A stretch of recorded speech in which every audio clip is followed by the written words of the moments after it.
Yeah, we resurrected the brand Nehera more than 10 years ago. It used to be a heritage brand from so-called Czechoslovakia.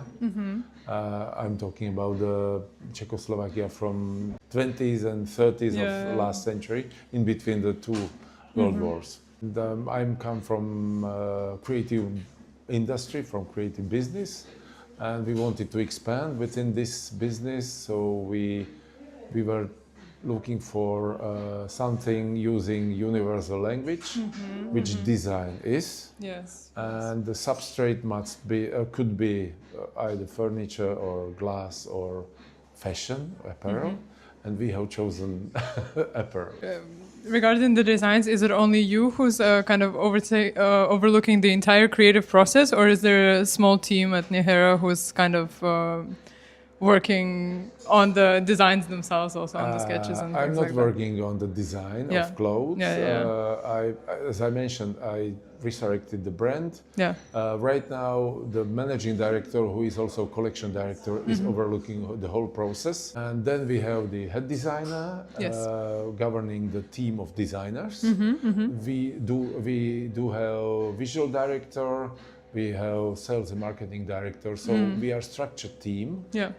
Headquarters and studio is based in Bratislava, Slovakia, and our production is mostly local. That means Slovakia, Czech Republic, Hungary, Poland, Austria. You actually also wanted to talk a little bit about the brand from a historical perspective. So we know that the brand has a historic founder, but almost no archive. What was the process of building the digital identity of a brand? Like, how do you build a visual identity of a heritage brand when you have almost no access to any archives? So was it like from the blank page completely? Yeah, it was almost a blank page, and also the first collection which we presented in Paris, it was September 2014.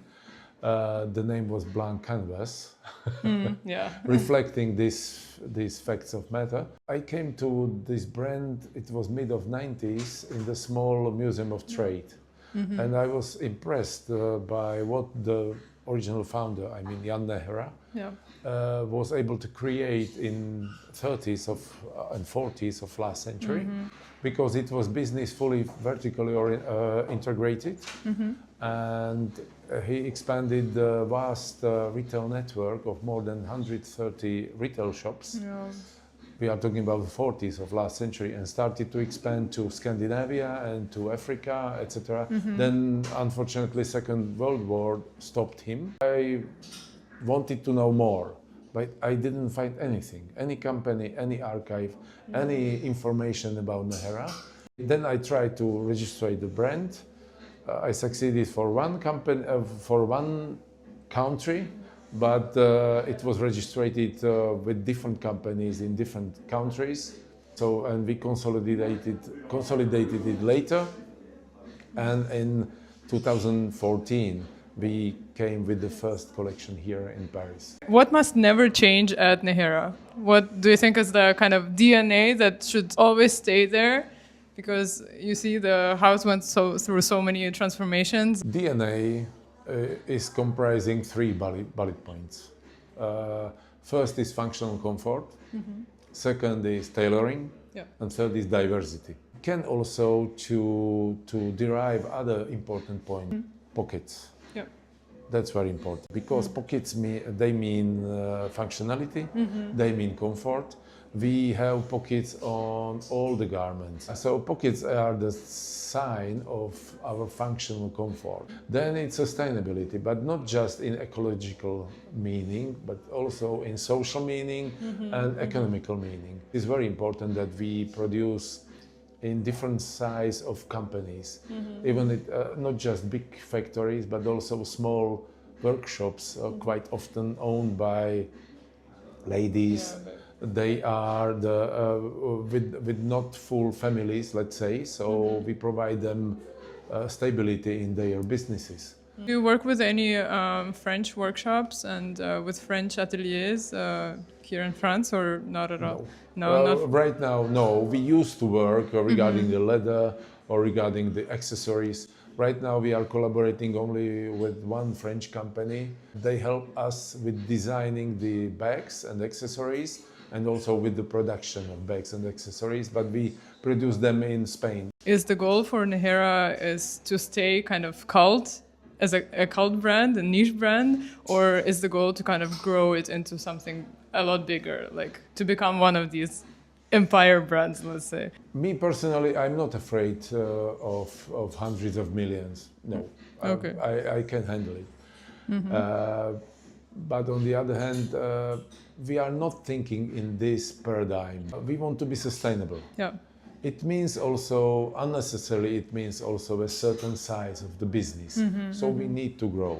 But it doesn't necessarily mean to be so huge as those holding companies. We know that kind of many brands and young designers today are like chasing trends and viral moments. And so what industry expectations do you try to push back against as a brand, and why? Like what Nehera would never do as a brand? We are not chasing for the trends, but at the same time, we recognize that somehow we are following one of mega trends, which means comfort. And you know, quite often I read in the fashion press that how to chase Generation Z. We established our new store in Bratislava, retail store, in November 2024. And I was positively surprised that quite often I was witnessing that young girls from Generation Z were coming to the store. But we are not chasing for trends, we are not chasing for Generation Z. It's coming. If you have that inner power, it attracts. The best measurement of the inner power is creativity. It's the old Taoistic, from old Chinese definition. Creativity is the measure of inner power of any entity. Doesn't matter if it is a human being or company or country. That counts. That's the source of charisma. We know that fashion world today kind of rewards excitement and instant attention, you know, so how as a brand do you plan to kind of stay relevant but without losing the sense of brand's voice? So how do you differentiate in all of the noise? We have only one tool how to achieve this. It's consistency. Because we don't use screaming tools. We are not yelling for attention. Usually when somebody is dressed in Nehera, that person is not stepping out of the crowd at the first sight. But when you take second look, then you recognize something different on that person wearing Nehera.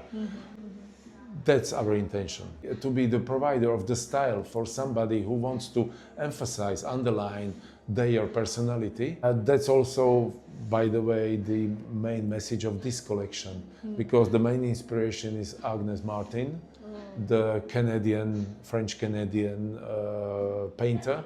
And she was always saying that value of her art is in the viewer. The same with us. The value of our collections are in the user, not in screaming logo, full of logo fashion. So we see that also fabric is at the heart of Nehera, of what it is as a brand. Is there one material you feel like the brand always returns to, something that's become a part of the brand's DNA maybe? Like a particular material or fabric? The first, what would strike my mind is linen. We are using linen from the very beginning. Of course, if it is 100% linen, then it's more summer material. Second, I would mention it's wool, mostly for winter, but also cotton is from the beginning with us. My next question was about the team and the creative process. So I think leading a creative team can be a bit challenging at times. And so how do you inspire collaboration and risk-taking in your creative team while also kind of keeping the brand's voice coherent and always kind of on the same track? This is the everyday fight. Because as you mentioned two maintenance of it, you have to be coherent, and at the same time you cannot green down the fire of creativity. Then you have to make it coherent with the previous messages and upcoming messages. So we try to manage this process every day. So we want to have inspiration coming from any member of the team, and then to control the message coming out. It's very important if we want to build the brand of Nehera and not the brand of Hedi Slimane for a while at Saint Laurent, for a while at Celine, for a while at Dior, for a while. Then it creates confusion regarding the message conveyed by that brand. Thank you so That's it. much. Thank you very much. Perfect.